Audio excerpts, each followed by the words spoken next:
For all your photo, video, and voiceover needs, check out the fine folks at Blueberry Productions. They will take good care of you. If you don't believe me, you can see for yourself. Check out their work at blueberryproductions.tv, the Facebook page, Blueberry Productions, also a Vimeo page, a YouTube page, and it's Blueberry, BLUBERRY, Prod on Twitter. Check them out today.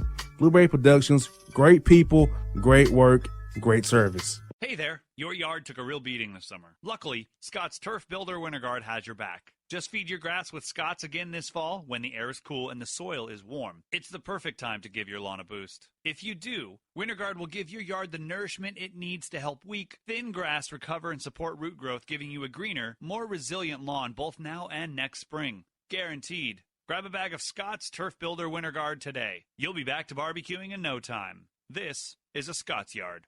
Hey parents, we all try to be extra careful with our children in the car, but then we get an important call or text. Remember, our children are watching. Make every drive a good example. Be in the zone. Turn off your phone. Visit childrenshospital.vanderbilt.org/BITZ to learn more about our Teen Driver Safety Program. Brought to you by Monroe Carroll Jr. Children's Hospital at Vanderbilt, the Ford Motor Company Fund, and the Allstate Foundation.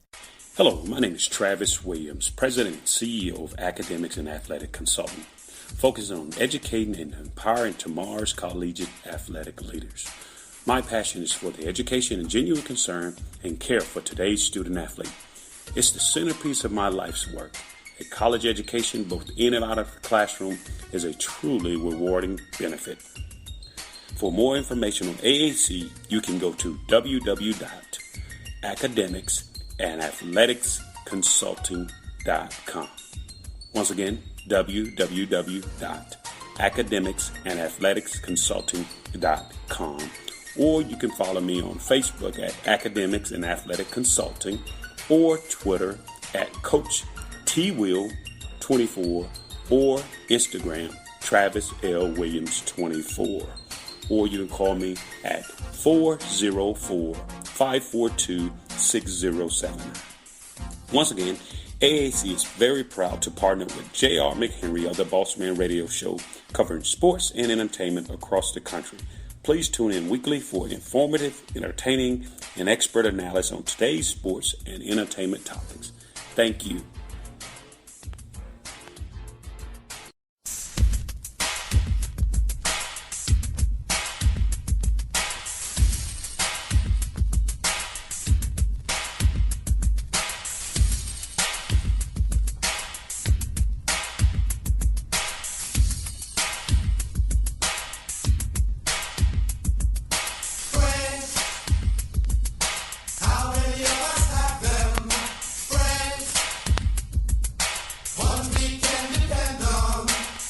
Folks are joined by Stan Van Gundy, former coach of the Pistons, Heat, and Orlando Magic, current NBA on TNT analyst, and Turner Sports. Coach Van Gundy, how are things with you guys down in Florida, man?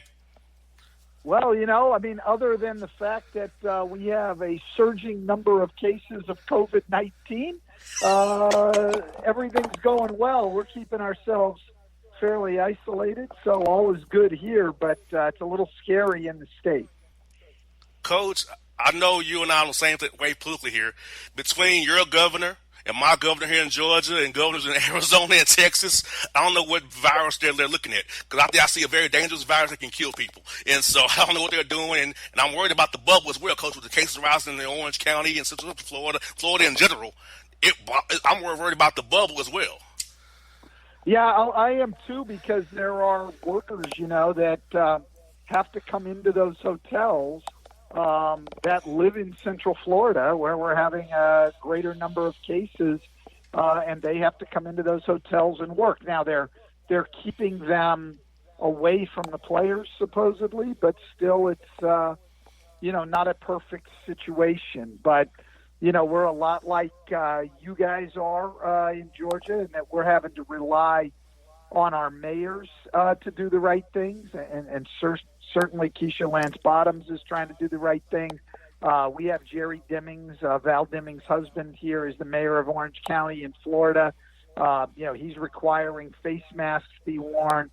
They're trying to do everything in their localities to take care of people doing the right thing and trying to lessen the rise of this virus. But it's hard when your state leaders are not doing the right thing. And, Coach, I'm 33 years old, Coach. I have asthma. So I've used my platform every week to tell my listeners, look, to people like me who are vulnerable in our elderly population, people who have cancer, because going out to a club will be there. Going to the beach will be there. I haven't heard the beaches and clubs going anywhere, Coach. So let's just take the pain now so we can be healthier down the road. But even here in Atlanta, people going out to clubs, having concerts in the indoor facilities. I'm like, Coach, it's like, if you want to have sports, how about people take this seriously? Then you have sports, kind of like we had to have in Europe and other places where they're starting to get back up, ramp up, and going. But here in the States, oh, it's nothing. Don't worry about it. Don't wear a mask, and it'll be okay. It'll go away. You know, it's sad, Coach. Yeah, the mask situation. The folks back here, Coach Stan Van Gundy, I was asking about masking here because like I said, here in Georgia, as we know, we talked about it on the show for weeks ago, guys, about how we need to wear a mask and how we can't be at clubs and bars here in Georgia. And they're open. We shouldn't be going to them. People like me who have asthma, who are 33 years old, who have worried about this virus, Coach. And I know in Florida and here in Georgia, it's been publicized about wearing masks. And like I said, Keisha's Land Boss is doing a good job here. So is Ms. Mary Demons in Orange County. But we can't do so much. We need people to buy in. If we want to have sports, Coach Van Gundy, we want to have do it safe like they are in Europe. We need to wear a mask, take this virus seriously, and not hurt people like me who are vulnerable, others in the age bracket who are vulnerable as well, Coach. No, that's exactly right.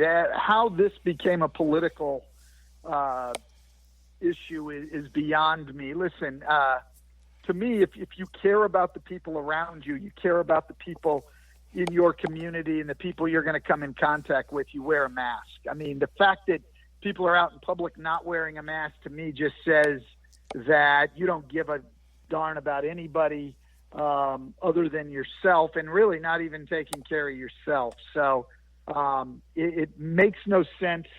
It shows ignorance and disregard for other people, and I just don't understand what's so hard about putting on a mask when you go out in public.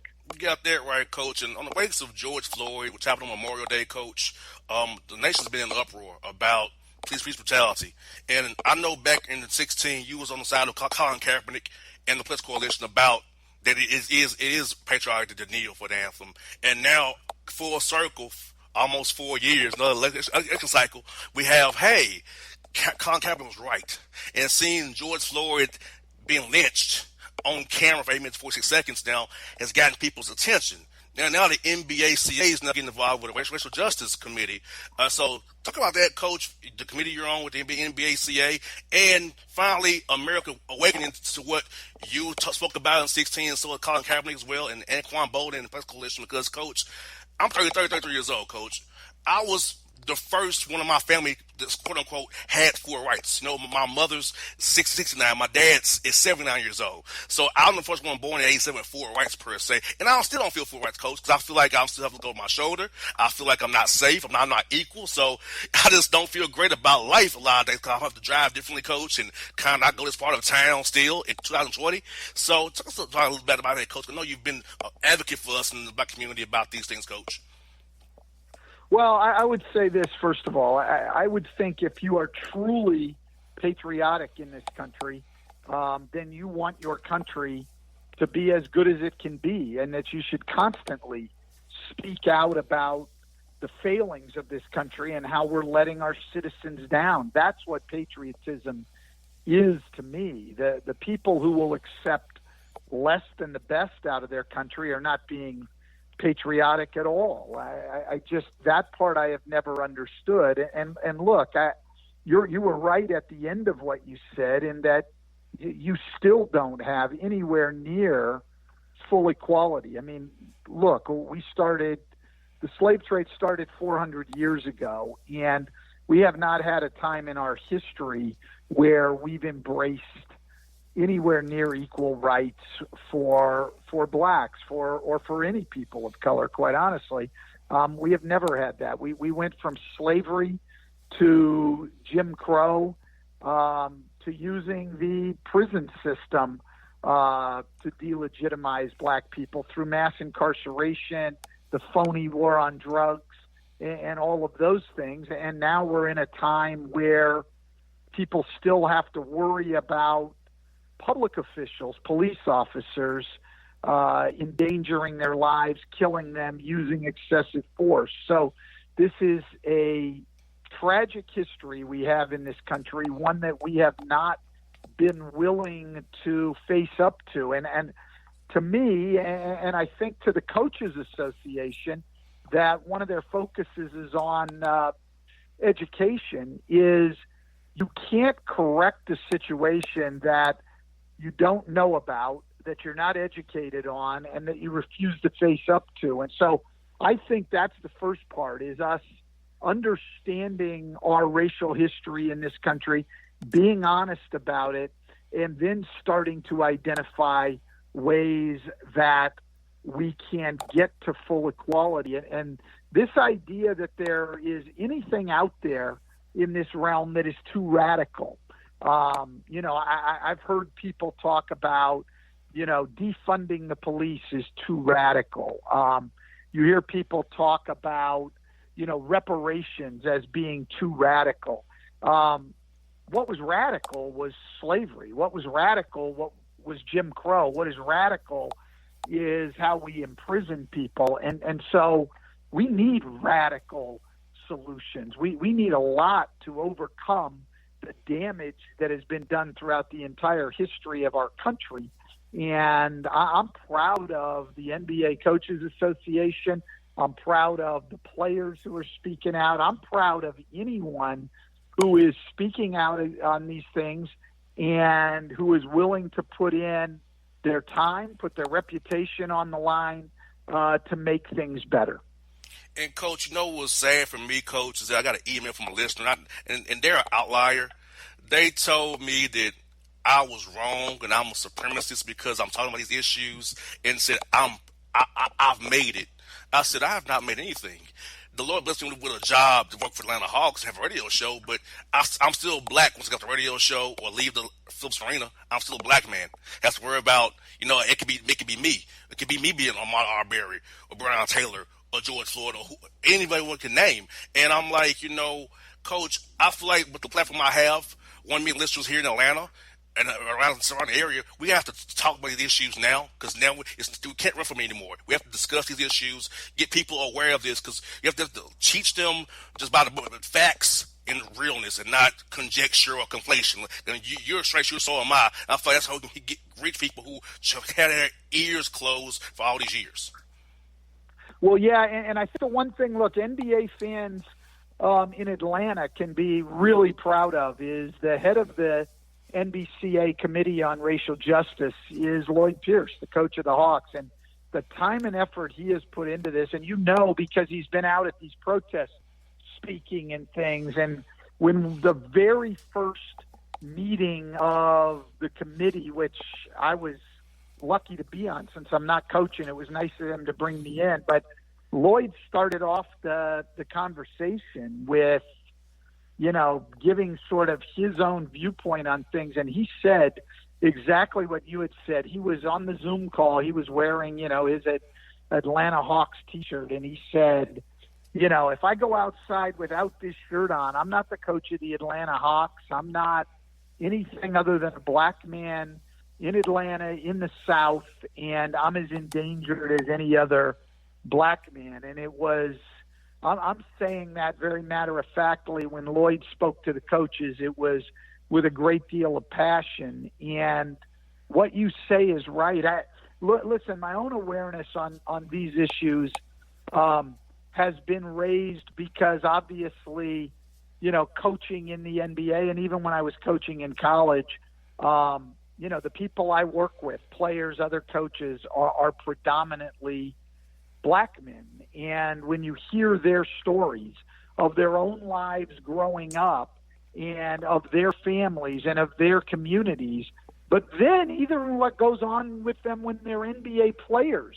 I have not coached a player, to my knowledge, as wealthy as they can be, who hasn't had a time, even as an NBA player, being pulled over driving because they're in the, quote, wrong neighborhood.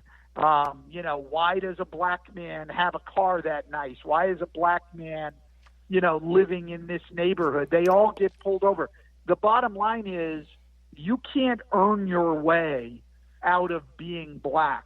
And blacks are mistreated here no matter where they get to. And then the other point, going to what your listener has said to, is people on the right will very often look to the people who have been able to rise above all of the discrimination and everything else and make their place in the world, inside or outside of sports, and make their place in the world as sort of proof that this is a, society that promotes equality.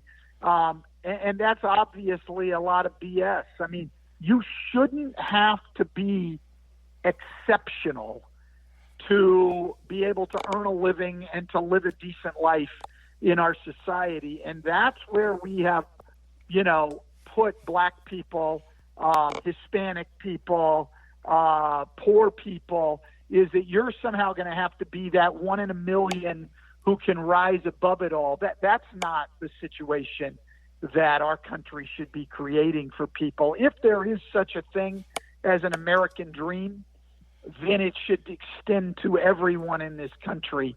And I think every American should want that. And I think the people that demand it and protest for it, whether it's in the areas of police accountability or criminal justice reform or better education or income equality or any of that, those are the true patriots, because they are wanting what is best for our country. If you're someone who will accept less than that, to me, you're the people being unpatriotic. We had Lloyd Pierce on 2 weeks ago, Coach, and he was very powerful on the show. Got a lot of great feedback from Lloyd, talking about what you talked about with the Coaches Association and his experience as well. And he and I are real close based on me covering the team daily. So he was great. It's kind of what you said there, Coach Van Gundy. It's about Lloyd as a coach for the Hawks. First 2 years of full rebuild here in Atlanta, of course, as you know. What does the Hawks need to do going forward for Lloyd and himself, his staff? Because I know you have Trey Young, John Collins, and Herter, and Reddish, who could develop in some. But what does Lloyd need to do going forward with the roster we have here in Atlanta to make this a playoff team next year? Well, I think, look, they're a very, very young team. And so I could probably say the same thing about most really, really young teams. But, they're going to have to improve at the defensive end of the court, which is, one of the reasons that Lloyd Pierce was such a great hire by Travis Schlenk for the Hawks, because, Lloyd came in with a great defensive reputation, having built an elite defense in Philadelphia while working under Brett Brown. And that's exactly what this young team is going to need. I think that even with all of the injuries this year, we saw the offensive potential of this team. We know that Trey Young is a star. We know that John Collins can really play. They added a great pick and roll partner with Clint Capella. When those guys get to play together, guys like Kevin Herter can shoot the ball. And we saw that potential flash, particularly near the end of the pandemic shortened part of the Hawks season. But defensively, they've got a long way to go. Lloyd's really got his work cut out for him. But like I say, he's the perfect guy. He has that defensive acumen. He has the teaching ability. And it's just a matter of young players continuing to develop and learn. And the players have to take the responsibility of really buying in and putting in the work that it takes to be good at the defensive end of the floor. JR, a lot of people now in this league, because scoring has gone up so much, will try to make the point that, the league's really not about defense now. And to that, I would counter and say, well, take a look right now and look at the teams with the 5 best records in the NBA. They're the 5 best defensive teams in the NBA right now. So, yeah, scoring's gone up. It's all relative, though.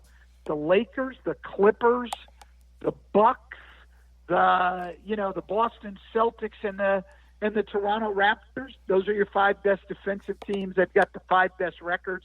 Hawks players need to buy into that. They need to listen to what Lloyd's teaching. They need to put in the work. They need to do it every single night. If they do, this is a team that should be on the rise over the next few years. Looking forward to that, Coach. And the guy you coached who's on our roster last year is Vince Carter.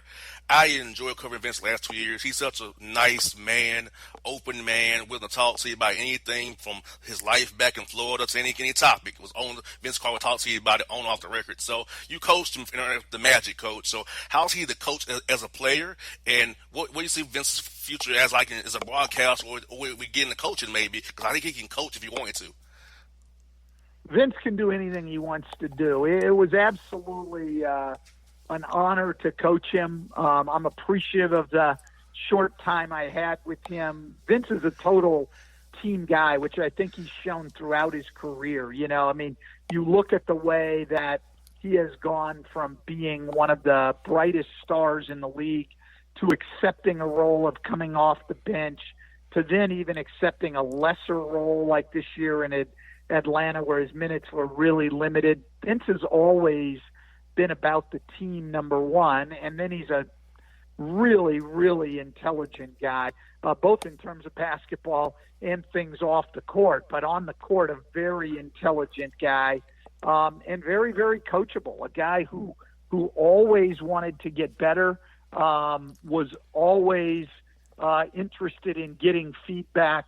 There's no better person in this league to coach than Vince Carter, and I'm interested, like everybody else, to see what he ends up doing after his playing career here, because he's capable of doing anything, both in the community and basketball, anything he wants. But Vince and his mom down here in Florida have done a lot for the community.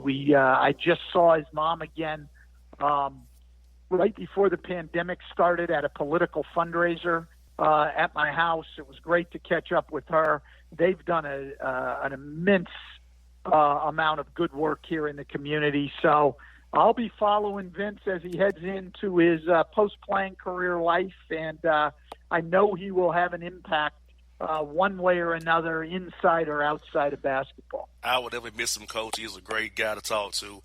And, Coach, a little bit about you, Coach. What is your fondest memory, Coach Van Gundy, coaching in Atlanta, whether it be at the Omni or Phillips Arena or now State Farm Arena? What is your fondest memory coaching here in Atlanta against the Atlanta Hawks?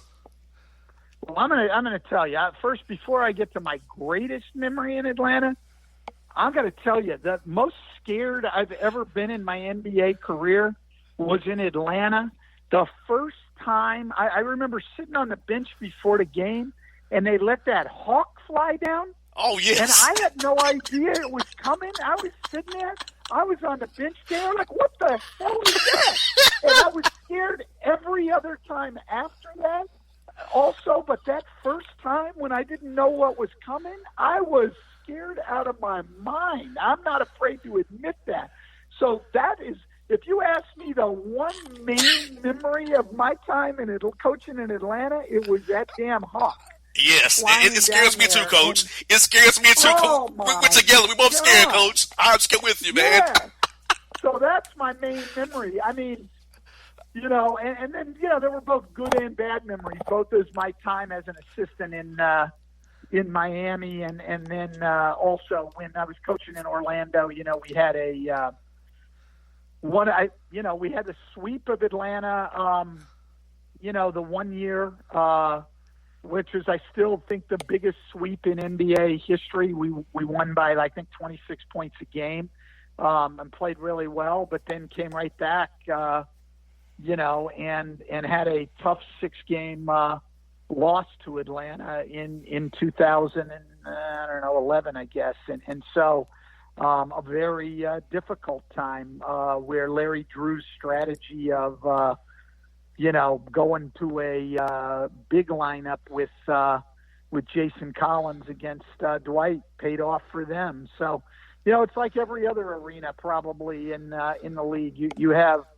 memories of good things happening, and then you've also got memories of very difficult losses. Atlanta is no different than me, but at least the other 29 places don't have that hawk flying You down. got that right. And, Coach, I was there for that series in my Magic gear. Off there, I'm a Magic fan at heart. I had all my Magic gear in the arena during that series, Coach, and it made me sick to see Collins on Dwight Howard. Oh, no, Larry's going back to Justin Collins. Oh, my God. So, yes, Coach, I had the same feeling you did probably during that series in 2011. Yeah, no, it was a tough one for us, because Jason Collins was a very good defender and one of the very few guys in the league who could match Dwight's strength and stand up to him a little bit, and it helped him keep Al Horford out of foul trouble. And they got us at home in game one, and then home court advantage stood up after that. We just weren't able to make any inroads. We had a shot at the end of game 6 to prolong the series and couldn't get it to go down. But, I give Larry a lot of credit for what he did in that series and their players for buying into that. All year, Larry did the same thing against us. Every other game, Al Horford started at center, except when they played the Magic. He moved him to power forward and started Jason Collins. And you won't usually see coaches do that. They might bring a guy like Jason Collins off the bench a little earlier and play him a few more minutes, but they generally won't change their starting lineup. I think Larry realized how dominant we had been against the Hawks up until that point. And so he made a drastic move, and it paid off for them. I think it gave their team a lot of confidence. And it worked very, very well for them. And, I to this day applaud Larry's coaching move on that. Coach, that was my last series as a real fan because I got my master's degree at August of 2011. Then I went to come work for the Grizzlies for 1 year. And I came back to Atlanta, worked for the Hawks from 2012 on. So it was my last series, Coach. I was 24 years old as a fan before I got into the business for real. That series. Yeah, that was a tough one for me. It was just, I thought that we had a really good team. And we had home court advantage, and when you have that and you're not able to get through the first round, it's difficult. But that was a good Hawks team, and from their side of the equation, that was redemption on their part, and so I give them all the credit in the world. I got two more for you, Coach. One of them was about my man, Coach Freddie Gonzalez, the former manager of the Braves and the Marlins. I know you and him are real close, and you love baseball, Coach. Let's talk about how you and Freddie formed a friendship, and you love a baseball. I know you love the game of baseball, Coach. I know you love it so much, man. So talk about Coach Freddie Gonzalez and baseball, man, and your love of it, Coach. Look, I've met great people throughout my time in sports. I've been very, very privileged to have gotten to know a lot of great people inside and outside of coaching. But you cannot meet a better person than Freddie Gonzalez. And as a manager in baseball, the thing I always admired about Freddie is he's the most even keel person that I had ever met. Great intensity to him below the surface, but he was the same every day, whether things were going well or things weren't going well. I mean, I would think that his players had to love playing for him because there was a consistency about him every single day, about the way he prepared, about the way he communicated with his team. And so not only is Freddie a great friend, but somebody that I've learned a great deal from and that I have immense respect for. We met a long time ago. Our sons were kids. They're both grown now. In fact, his son's working for the Detroit Tigers organization, but they were both playing at the same park down in Paline, south of Miami. And Freddie and I would see each other down there at kids' games. His son was a little older than mine. And then I was a Marlins fan at the time, and he was working for John Bowles. And so we got to know each other, saw some games. And then when he went to work for the Braves, we'd seen from time to time there. And and then have just followed his career and try to see him at least at some point every summer. We got over and saw the Marlins last year in Tampa Bay for a couple of games, and on the night in between the games, I was able to spend some time with him and saw him every year when he was managing the Braves, and obviously they had spring training down here in Orlando. Any day that I get to see baseball is a good day, and any day I get to see Freddie and baseball in the same day is a great day. I miss going to Disney for spring training, Coach. I missed that trip this year, unfortunately, because of the pandemic. But I hope to do it again soon if we ever get these cases down. I mean, it's tough because, it's even baseball as they reopen, nobody's going to be in the park. And even more so than any other sport to me, baseball is, at least for me, it's always been an in-person sport. Not that I don't watch it on TV, I do. But of all the sports to me, the biggest difference between the TV experience and the in-stadium experience, the biggest difference is baseball. There's not much in way of entertainment that I'd rather do than sit out on a nice day at a baseball game. The slower pace of the game to me is an advantage. You've got time to have conversation with the person you're with. Enjoy some good food and drink and watch a great game. I will miss a summer of not being able to go to a baseball game. I mean, I'm like any other baseball fan in that I can't think of the last time I've had a summer without going to a baseball game. So, it'll be tough for all of us who are fans of the game. That's one, Coach. I coach for the Pistons, but some of the Pistons is very unique, and it's John Mason, Coach. I know he always kept the crowd excited, his introductions. So how was it, Coach, to be the coach of the Pistons with that guy hyping your crowd up and pumping the crowd up before, doing timeouts and after the game as well? Yeah, no, fun guy. I mean, and someone who put a lot into it. I think if you have people like that in your organization, it's what really makes the pro sports experience, because what that all comes from, not only is John a great performer, but where it comes from is that he absolutely loves the fans. And so he wants to do a great job for them. And when you have people like that, they just make the experience for the fans. And he tried to bring that every single night in Detroit. And look, it's been a tough, long stretch for the Pistons. I mean, one playoff experience, one playoff series last year, 2019, one when I was there in 2015, none the 6 years before that. It's been a long time, and so it hasn't been easy to be a Pistons fan. But guys like that are working hard every night to make the experience as good as it can be, and I've got great respect for that.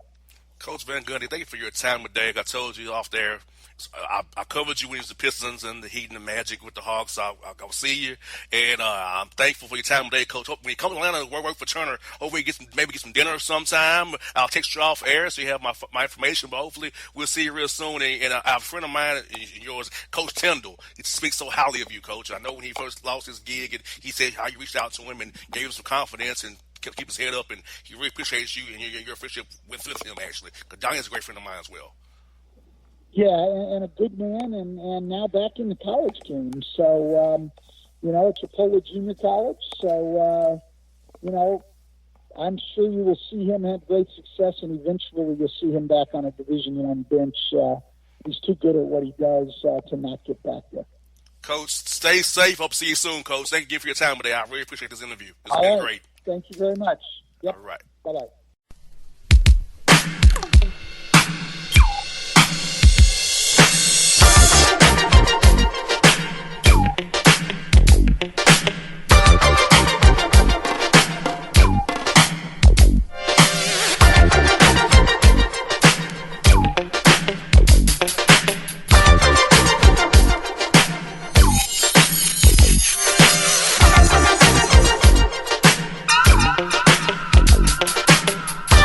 Hip hop fans, I got a great album for you.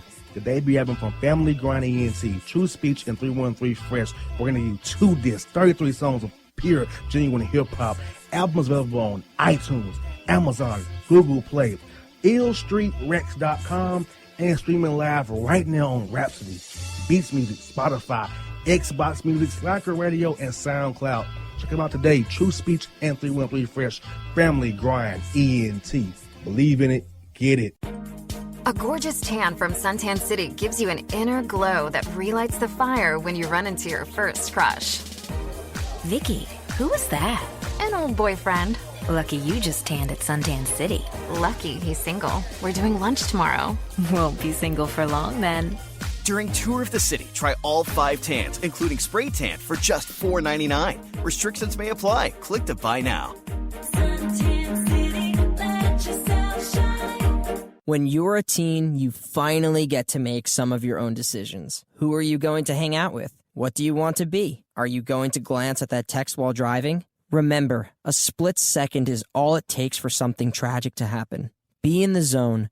Turn off your phone. Visit childrenshospital.vanderbilt.org/BITZ to learn more about our teen driver safety program. Brought to you by the Monroe Carroll Jr. Children's Hospital at Vanderbilt, the Ford Motor Company Fund, and the Allstate Foundation. It's maybe the night that my dreams might let me know. All the stars are closer. All the stars are closer. Tell me what you gonna do to me. Confrontation ain't nothing new to me. You could bring a bullet, bring a sword, bring a morgue, but you can't bring the truth to me. Alexa, play Kendrick Lamar and SZA. Okay. Maybe the night that my dreams might let me know. All the stars are closer. With Amazon Music, a voice is all you need. Get tens of millions of songs. Download the Amazon Music app today. Yeah, it's your man JC, the host with the most, baby, and it goes down each and every Saturday night right here in the city of Memphis. That's right, y'all. It goes down at Clicks Sports Bar Memphis, baby. 3705 Malco Way, Memphis, Tennessee, 38125. Come out and join us, the Three Kings, each and every Saturday night for the livest karaoke in the city. Everybody gets in free till 10 p.m. Only $5 after. Great food. We got drink specials. We got all kind of games, man. We got the pool tables popping. Whatever you want, we got you, man. Come on out. Have a good time with us each and every Saturday night. That's Clicks Sports Bar, Memphis.